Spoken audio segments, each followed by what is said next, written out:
ചാലക്കുടിയിൽ ഈ തവണ ആര് ജയിക്കാൻ സാധ്യത? മാശ ജയിക്കാനാണ് സാധ്യത. മാശ ജയിക്കുള്ളൂ. അങ്ങനെയാണ്. ബെന്നിബെഹനാനൊന്നും കഴിഞ്ഞൊന്നും വോട്ട് ചെയ്തിട്ട് ഒരു പോരല്ല. അയാളൊന്നും കാണാൻ വരെ കിട്ടാത്ത ആളാണ്. ഒരു മാറ്റം ആൾക്കാർ പ്രതീക്ഷിക്കുന്ന അതിൻ്റെ പേരിൽ മാശ ജയിക്കാനാണ് സാധ്യത. ചാലക്കുടിയിൽ ഈ തവണ ആര് ജയിക്കും? യാതൊരു സംശയമുണ്ട്, ബെന്നിബെഹനാൻ ജയിക്കും. കാരണം മധ്യ കേരളം എന്നും UDFന്റെ ഉറച്ച കോട്ടകളാണ്. ചാലക്കുടിയിൽ ഈ തവണ ആര് ജയിക്കും?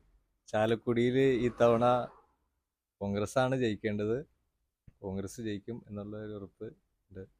ചാലക്കുടിയിൽ ഈ തവണ ആര് ജയിക്കും? ഇപ്പോൾ നടന്ന ലോക്സഭാ മണ്ഡലത്തിൽ ഇന്ത്യൻ നാഷണൽ കോൺഗ്രസിൻ്റെ പ്രതിനിധിയായ ബെന്നി ബെഹനാൻ ജയിക്കും. ചാലക്കുടിയിൽ ഈ തവണ ആര് ജയിക്കും? ഞങ്ങളുടെ ബെന്നി ബെഹനാൻ ജയിക്കും. അത് ഉറപ്പാണ്. ചാലക്കുടിയിൽ ഈ തവണ ആര് ജയിക്കും? നമ്മുടെ ബെന്നി ബെഹനാൻ തന്നെ ജയിക്കും, സംശയമില്ല. ചാലക്കുടി നിയോജക മണ്ഡലത്തിൽ ആര് ജയിക്കാൻ